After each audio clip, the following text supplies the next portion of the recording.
La lecture de presse du jour sur Alliance 92. Puis c'est l'heure de la lecture de presse en ce vendredi 31 mai 2013 et nous allons commencer, comme nous le sommes vendredi, avec Reflet. Rappelons-le toujours, est inséré dans les journaux Les Nouvelles et Courriers de Madagascar. Et Reflet nous met à sa une, élection et sortie de crise. Le processus se vire au drame politique. Et puis dans Reflet, vous allez avoir le plaisir de lire le dossier Reflet d'un détachement différent d'un désintérêt. En économie, marché intérieur, les opérateurs locaux assoufflés par la concurrence déloyale et en société, invasion chrétienne, combattre avec les moyens du bord. Mais pour notre lecture de ce jour, allons voir plutôt son édito titré « Au casse-pipe ». Révoltant, indignant, outrant, comme nous le dit ici l'éditorialiste de Reflet, les mots peuvent parfois manquer pour qualifier certains comportements, notamment quand des boursiers de l'État malgache, c'est-à-dire à qui celui-ci a offert de suivre des études dans des universités étrangères, en arrivent à le supplier de verser les dites bourses au risque de voir leur retour imminent au pays, leur séjour pouvant, au-delà du délai convenu, être interrompu de manière intempestive. Autant dire que cet État, ces responsables qui ont envoyé ces étudiants en Chine, les ont menés tout droit vers l'abattoir, et le mot n'est pas trop fort, puisque pour l'un d'entre eux, ce fut un aller simple, un voyage sans retour. Responsable, c'est un bien trop grand mot, par contre pour d'autres. En l'occurrence, ces politiques qui ont plongé le pays là où il est actuellement, rien qu'en 4 ans, sans qu'il puisse leur être reproché quoi que ce soit, car eux, ils n'ont jamais tort, même pour détenir des conseils parallèles, sans considération de niveau aucune, et créant eux-mêmes une nouvelle crise institutionnelle, alors que le temps joue en défaveur de certains d'entre eux et partant de la population. Et l'on ose, nous dit ici encore dans son élan l'éditorialiste du journal Reflet, encore soutenir qu'il faut reporter les élections, alors que les troubles survenant actuellement et dont le processus est victime sont volontaires, car même si l'on reculait les dates des scrutins de plusieurs mois, voire années, qui pourra affirmer avec certitude que ceux qui font actuellement l'objet de reproches de la part des acteurs nationaux et internationaux changeront comme par miracle d'avis et de comportement pour finalement démissionner ou se désister, ou que la Cour électorale spéciale respecte les décisions ou jugements qu'elle a elle-même publiés. C'est plus que jamais évident, maintenant, que la porte de sortie de crise est entrouverte. Les questions de suspension du financement des élections, de non-reconnaissance n'étant pour l'instant que de l'ordre des éventualités ou des menaces. C'est selon Ilias que ces catégories de personnes qui, loin de penser à s'y engouffrer, souhaitent renfermer toute possibilité de sortir de l'impasse. Au contraire, ils se montrent très talentueux lorsqu'il s'agit de conduire le pays au bord du gouffre et de l'y précipiter, nous dit ici en fin de phrase l'éditorialiste de Reflet. Le journal La Vérité, candidature d'Andraduel, Roland Ratir qu'on n'y voit pas d'inconvénient. Inertie du gouvernement, des mesures s'imposent, dixit Razan Amassou. Voilà ici les deux grands titres donc mis à la une par le journal La Vérité. Mais au niveau du Conseil supérieur de la transition, on parle de convocation de réunion par un comité ad hoc. Ainsi, dans l'attente du dénouement de problèmes liés à la démission du président du CST et l'impossibilité de procéder à l'élection d'un nouveau président pour cette chambre de parlement, les choses stagnent. Et ce, alors que le Parlement est actuellement en plein dans la première session ordinaire. Ainsi, un comité ad hoc a été mis en place en séance plénière afin de pallier à l'inertie des bureaux permanents et la suspension des réunions. Le comité ad hoc enchaîne encore ici cet article du journal La Vérité, a ainsi convoqué la réunion des membres du CST pour discuter entre autres des problèmes urgents. Et d'après Eri Rarsen, un membre de cette chambre, cette convocation par le comité ad hoc est tout ce qu'il y a de plus légitime et est conforme aussi à la Constitution. Car, je cite, « Ce qui est illégal par contre, c'est l'attitude des membres du bureau permanent et celle du président du CST, Dolan Rassoulsou. Elle fait montre d'une trop grande avidité à se maintenir au pouvoir et à tourner la population en bourrique.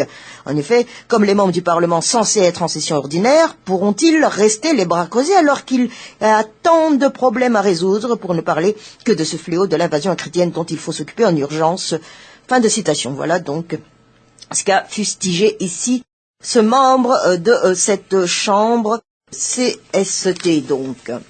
La Gazette de la Grande Île, le processus électoral, Madagascar, sur le qui-vive, ici le grand titre mise à la une par la Gazette de la Grande Île. Mais à ce sujet, eh bien, une chose est sûre, si le calendrier électoral prévu débuter le 24 juillet prochain avec le premier tour de la présidentielle sera revu à l'ajournement par les autorités ou instances compétentes en la matière, Andrazuela gardera son poste de président de la transition avec les avantages et que cela comporte pour sa personne et son équipe qui s'accrochent corps et âme aux commandes des affaires nationales. Et ce, nous dit ici la Gazette de la Grande Île, selon les explications de la ministre de la Justice lors de son intervention, parce que elle a donc rencontré la presse hier, eh bien, la ministre de la Justice a fait savoir donc en application des dispositions de la loi s'y rapportant à avancer ses dires. En substance, eh bien, Christine Razanamassou rappelle que tout cas de force majeure dûment constaté entraîne en principe la suspension de toutes les activités, y compris celles électorales pour le cas de la Grande Île. Ce qui, d'après toujours la ministre, donc, permet et autorise l'intéressé à rester à son poste, d'autant plus qu'il n'a pas encore déposé sa démission auprès de la CES. Cependant, nous tilt ici, permettez-moi l'expression, la Gazette de la Grande Île, cette mesure qui s'annonce arbitraire est loin d'être du goût de tous, notamment dans le camp adversaire, piloté, plus ou moins, officiellement par Ömer Birzik, Premier ministre et chef de gouvernement transitoire. Les tensions sont vives actuellement entre les deux parties. L'une insiste sur le port du calendrier électoral, dont le prolongement du mandat d'Andrazuela à la tête de la transition, tandis que l'autre se veut également être intraitable dans ses prises de position vis-à-vis de la conduite des affaires nationales. Et au milieu de toutes ces batailles politiques qui ne servent à rien ou presque, se vautre un peuple malgache affamé d'élections transparentes et libres, sauf qu'il reste encore du chemin, un long chemin, à faire avant le terminus. Le journal Les Nouvelles, par rapport à l'élection du 24 juillet, le report n'est pas gagné d'avance. C'est ici le grand titre donné par le journal Les Nouvelles, en dépit donc de la pression de quelques éléments des parties prenantes dans le processus de sortie de crise. Le conclave qui s'est tenu à Mazos-Rivière n'a pas pu accoucher d'une décision concrète. Les chefs d'institutions présents sur les lieux se réuniront de nouveau demain, une solution consensuelle pour le calendrier électoral et le cas des 3 candidats à la présidentielle demeureront au centre des discussions. Mais à Mazos-Rivière, eh bien, les acteurs veulent une solution consensuelle. Voilà ici un des titres en page 3 du journal Les Nouvelles. Le chef de gouvernement, donc, a réuni, c'était hier, tous les chefs d'institutions au palais d'État de Mazos-Rivière en vue, donc, de trouver une entente dans la résolution de la crise. Tous étaient d'ailleurs présents, excepté le président de la transition, Andrazuela, Mamra Coutorvelu, Charles Sylvain Rapotterson, Perry Rassoul Njembe, Rantra Barsou, Dola Rassoussou et Jean-Omer Birzik, respectivement, donc président du congrès de la transition, le président du conseil de la réconciliation malgache, le président du comité de suivi de contrôle de la feuille de route, le président du conseil militaire pour la défense nationale, le président du conseil supérieur de la transition et chef du gouvernement.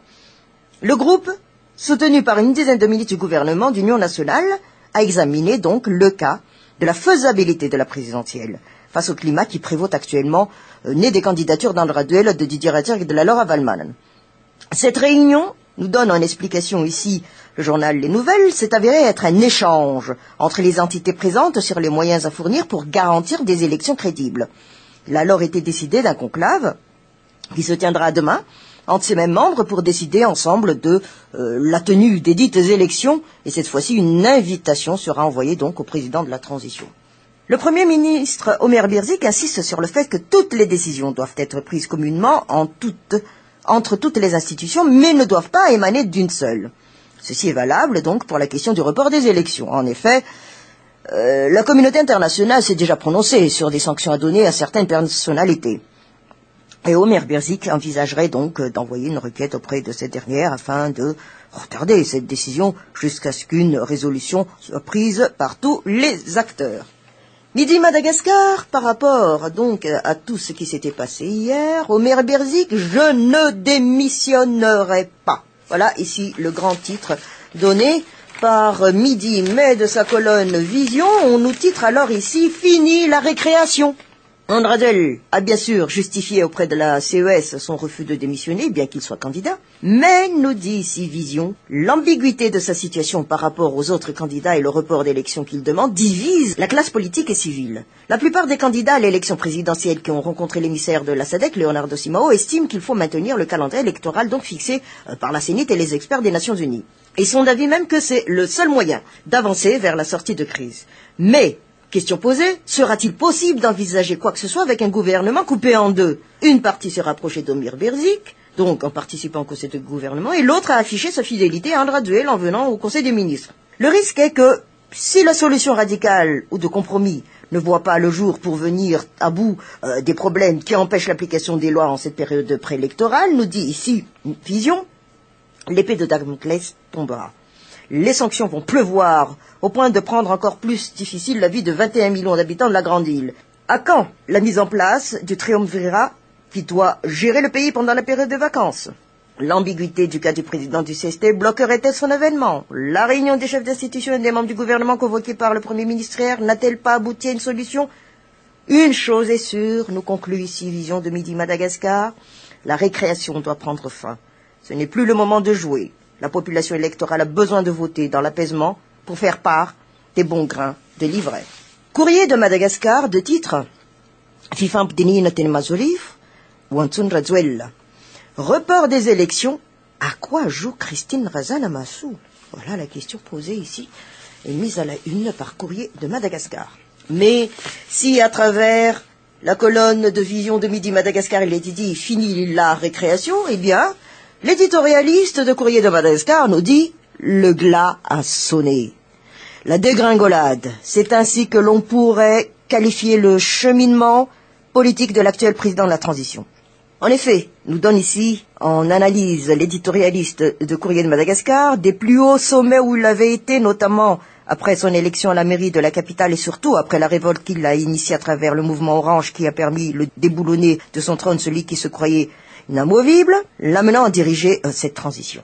Andra Duel se trouve actuellement au plus bas de sa popularité.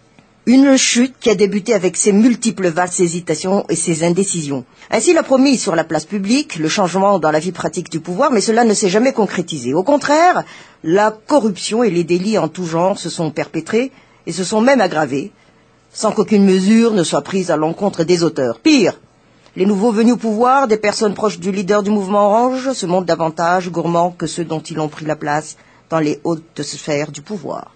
Et à côté, nous dit ici l'éditorialiste de Courrier de Madagascar, la population et ses aspirations, qui ont motivé l'adhésion donc massive derrière Raduel, semblent avoir été reléguées aux oubliettes, une situation qui ne tarde pas à susciter des réactions négatives de la part de la masse. En effet, d'ailleurs, déçue de ne rien voir venir malgré les nombreuses promesses, elle commence à huer ses représentants. Ici, donc, on parle des ministres et autres, à chacune de leurs apparitions publiques. Des représentants de la transition qu'elle accuse de ne penser qu'à la prolonger et de continuer ainsi à bénéficier des nombreux avantages qu'elle leur procure, et elle n'est pas loin de penser que l'homme providentiel qu'était Raduel ne diffère pas de ces derniers, surtout actuellement, où loin de se poser en solution comme il le prétend, il constitue le principal problème à la sortie de crise avec sa persistance à vouloir rester à son poste et ne pas vouloir se prononcer sur son retrait dans la course à la magistrature suprême du pays. En effet, nous dit encore ici l'éditorialiste de Courrier de Madagascar, le blocage de la situation actuelle provient essentiellement de son refus à choisir entre les deux seules voies qui lui restent. Ou il décide de retirer sa candidature, auquel cas il reste président de la transition, ou il reste candidat et donc il démissionne comme l'exige la loi. Mais quel que soit son choix, nous conclut ici Courrier de Madagascar, président de la transition ou candidat à la présidentielle, la fin est proche pour lui, car assurément, il ne bénéficie plus de la faveur du plus grand nombre, une dure chute, une véritable descente aux enfers pour celui qui avait pourtant tout pour être l'exception. Nous termine ici l'éditorialiste. La voix de la ministre de la Justice dans le brouhaha des interprétations contradictoires de la loi, c'est le grand titre ici donné par Madagascar Matin. Le sujet, cas de force majeure, sert de pierre chaude que l'on se passe de main en main. La présidence en est servie de motif pour justifier la décision du chef de l'État de surseoir à son obligation de candidat. La CES a confirmé l'existence des conditions de cas de force majeure. Le Conseil de gouvernement relevant que le motif de suspension des financements internationaux ayant été levé, le dispositif ne tient plus et transmet le dossier à la CENIT, qui à son tour se déclare incompétent tant que le Conseil de gouvernement n'a rien décrété. Et la ministre de la Justice, dans cette crise, y puise toute justification légale et légitime de l'exercice dans toute sa plénitude du pouvoir du président de la transition. C'est ce que nous dit déjà ici d'emblée Madagascar Matin sur ce sujet. Mais voyons plutôt ici, point de mire, qui nous dit en question, au fait, le Nord c'est où? Oui, parce que tout le monde perd le Nord, effectivement. Il y en a qui ne perdent pas le Nord dans tout ce capharnaüm malgache, où même les plus érudits de chez érudits doivent y perdre leur latin, et ce ne sont pas les natifs d'Antanfoot qui diront le contraire. On sait que les criquets sont actuellement du côté d'Antanfoot. Et les gens là-bas, dans leur malheur, ont pris pour maxime temporaire le proverbe « à quelque chose malheur est bon ». La population d'Antanfoot n'a pas chômé, une partie s'est reconvertie, le temps d'une invasion acridienne en négociation en Valhalla, c'est-à-dire en criquet. En effet, à Antanfoot, le capoc de ces insectes se vendent à 200 arrières, de quoi arrondir en tout cas la fin du mois apparemment en attendant que les essaims s'en aillent. Et ils ne sont pas prêts d'être éradiqués, ces satanés criquets, même si le pouvoir en place a finalement décidé de débourser un fonds d'urgence de 2 milliards d'arrières pour commencer enfin à lutter contre ce fléau national. Et sans être spécialiste de la lutte anti-acridienne, nous dit ici Point de Mire, il est évident que c'est un montant dérisoire pour faire face à ce fléau. En tout cas, bonjour les dégâts pour les gens du Vaknakard qui verront leur région traitée par les pulvérisations. Qu'est-ce que ce sera après ce épandage? Il ne faut pas se voiler la face. L'épandage de pesticides n'apporte rien de bon du côté santé, loin s'en faut. Mais qui s'en soucie, nous dit ici Point de Mire. Difficile de croire qu'il y ait quelqu'un qui se soucie réellement du sort de la population qui subira le courroux de ce grand fléau qu'est l'invasion des criquets, avec une gestion de polycéphale du pays, rien d'étonnant de toutes parts aux 4 vents. Comment ne pas se perdre en conjecture quand à une seule journée, pour ne pas dire à la même heure, on se retrouve avec 2 conseils, l'un des ministres et l'autre gouvernement, en des lieux diamétralement opposés.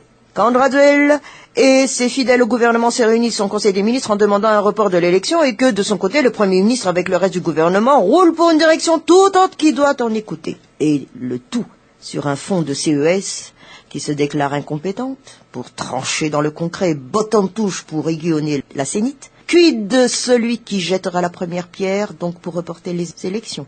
Fichtre, pas facile la politique dans la grande île. Dixit, Point de Mire.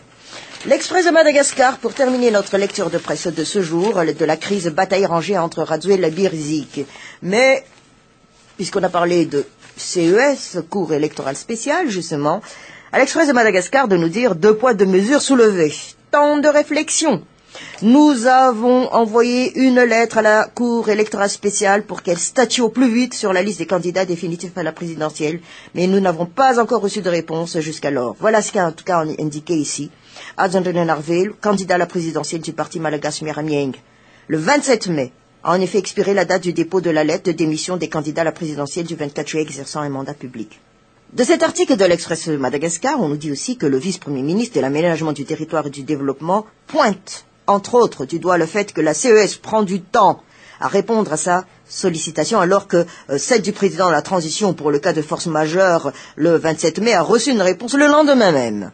Le gouvernement a également adressé une lettre à la CES pour une révision de la liste des candidats à la présidentielle le 21 mai, une demande qui jusqu'alors n'a pas reçu de réponse.